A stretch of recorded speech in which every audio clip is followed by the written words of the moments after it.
Hello, my little flowers. We're going to test your skills on a round of miniature golf at Walt Disney World Resort. So with all that being said, let's go. Mike the Bee, the music.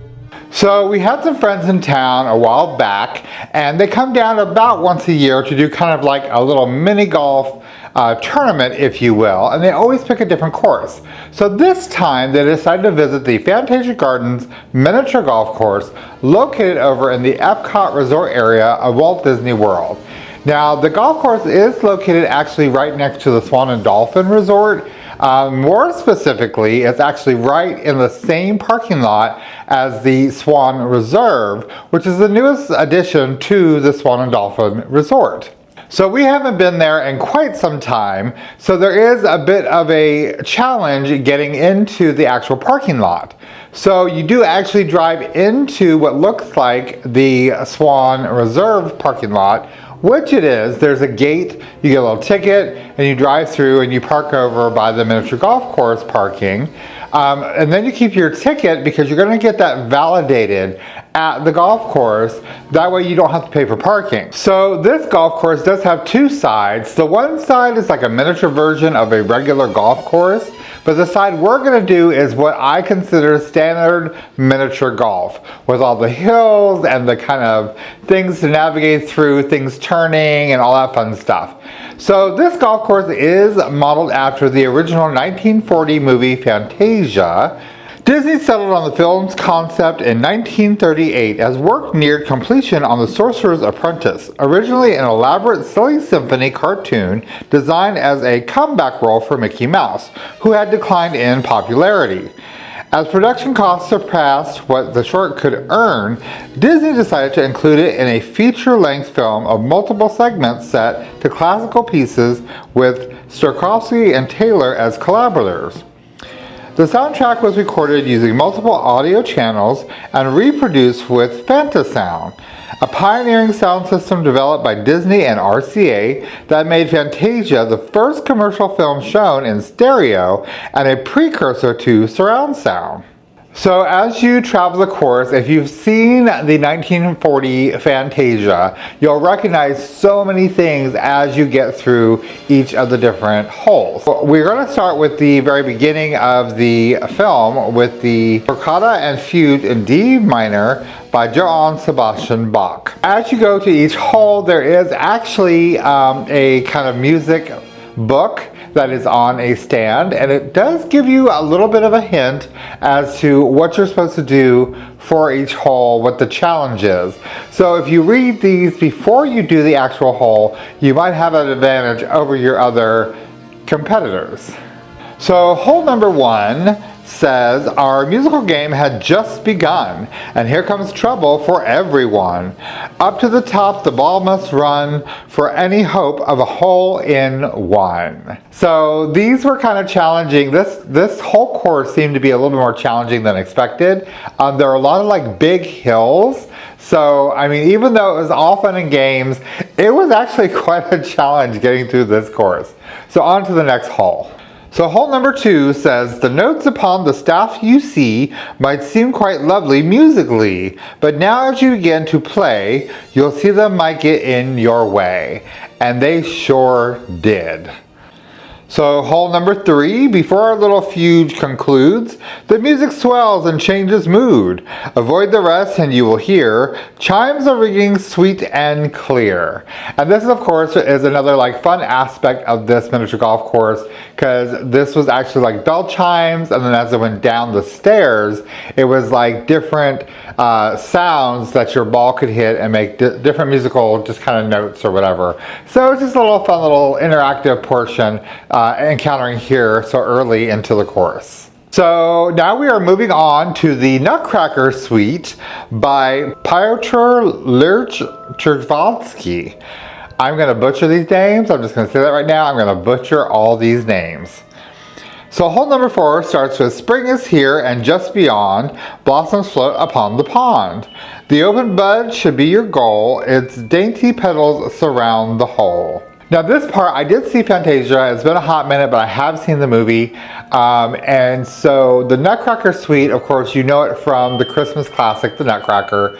And so to see it in this form being portrayed with the different elements that Disney chose to portray it as musically, really kind of like opened my eyes to, you know, music can actually go with other things, not just what they originally were intended to be with. So hole number 5, of course, is a classic from Fantasia. These lively mushrooms circle round while one is hopping up and down. At the feet of Little Hop Low is where you want the ball to go. Again, another fun element. It's a huge hill. It's this huge hill with the mushrooms at the top, but you want to get it into the little mushroom guy to try to get that hole in one. Again, it's fun, it's creative, and it kind of brings you back. If you've seen the film, it'll bring you back to the film. Moving on further into the suite, hole number 6. As winter arrives, the fairies create a frost-covered pond where they can skate. Their path on the left is where it should roll, then watch as it waltzes down to the hole. So again, everything here, it looks simple. It's like, okay, you just get over the mound or through the thing, and that's never where it went. It was a lot more challenging than it looked, but it was a lot of fun. So rounding out the Nutcracker Suite is hole number 7, and so this musical suite we close amidst the flurry of winter snows. Weather the storm where snowflakes fall, or easily putt around them all. So again, you know, there are so many options every time we play this course, or anybody plays any miniature golf course.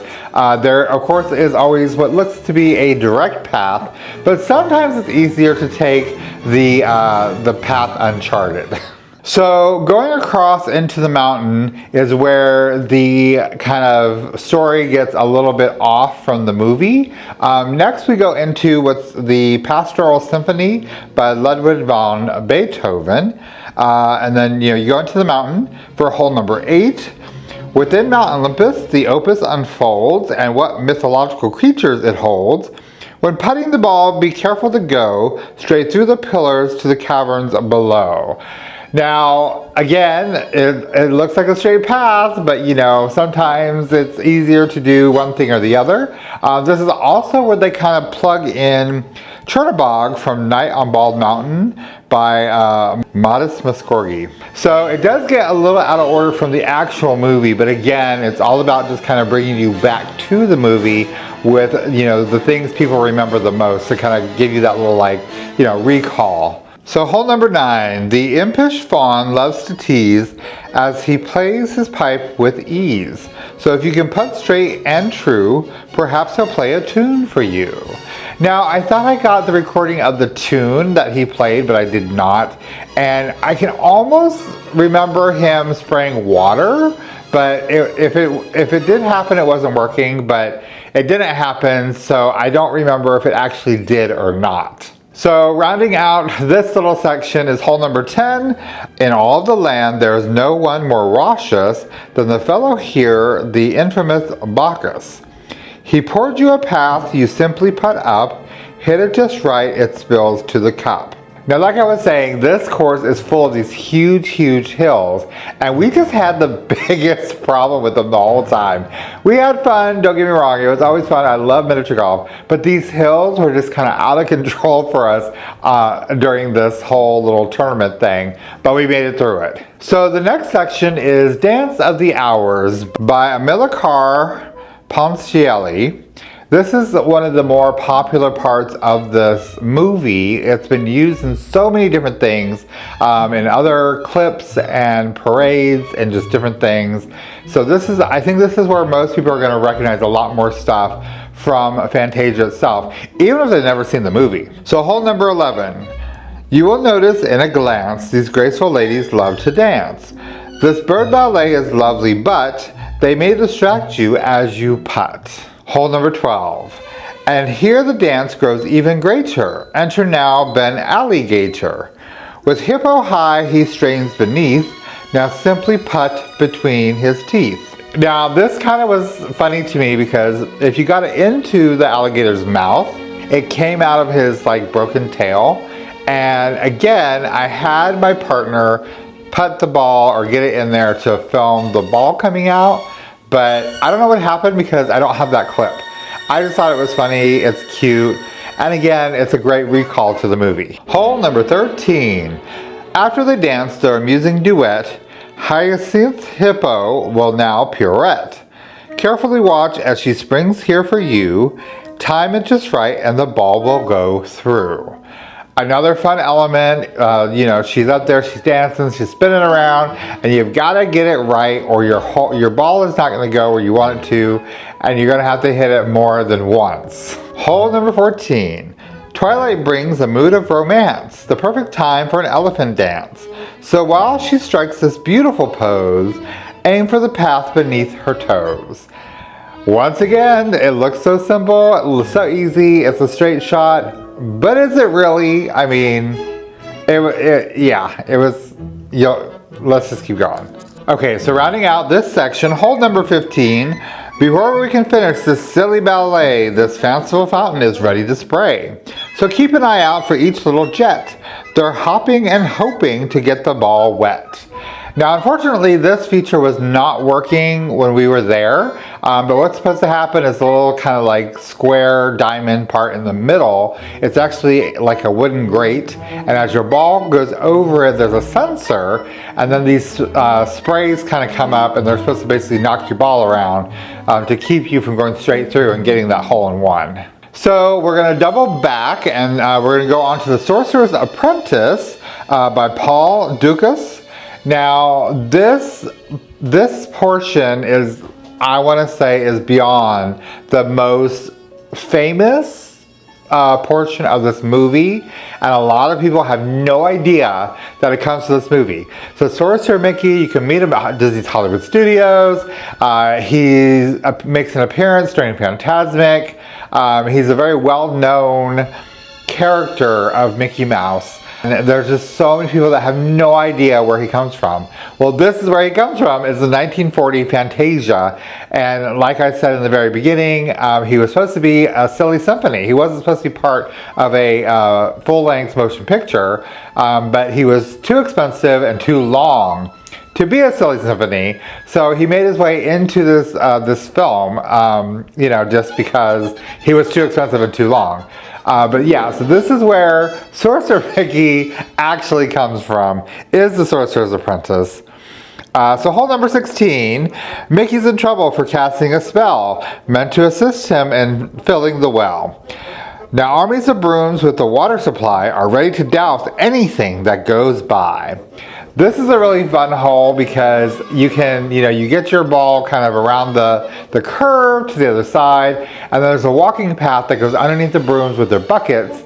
And thank God it was working, because as you're walking by the buckets, if you're not walking fast enough, you're going to get wet. So it's a fun little element, but if you're not expecting it, you probably won't find it so amusing, but we did. Then moving on to hole number 17. When Mickey is dreaming, he's brave and he's brash, conducting the stars and creating a splash. From high on a cliff, he's on top of it all. He'll show you his stuff when you're putting the ball. Now this scene is, again, one of the more famous scenes when Mickey is conducting the stars and then the water, and the water spraying up, and it's just kind of this big kind of beautiful thing happening. He's in his sorcerer's robe and the hat that he borrowed from Merlin that he was supposed to, but that's a whole other story. But yeah, so this part, I believe a lot of people will recognize this a little bit more, probably more from Fantasmic at Hollywood Studios and that sort of thing. And like most things, all good things must come to an end. So here we are at hole number 18. The wave has grown bigger with magic it stirs, when up from the bottom a whirlpool occurs. A putt to the left will spin it, and then we hope you'll return here again and again. And this, of course, is where Merlin has to come in and save Mickey because he's got way over his head with all this crazy, crazy magic that he just doesn't know how to control. But again, this is kind of the perfect ending to the Fantasia Gardens mini golf course. It was so much fun. We had a lot of fun.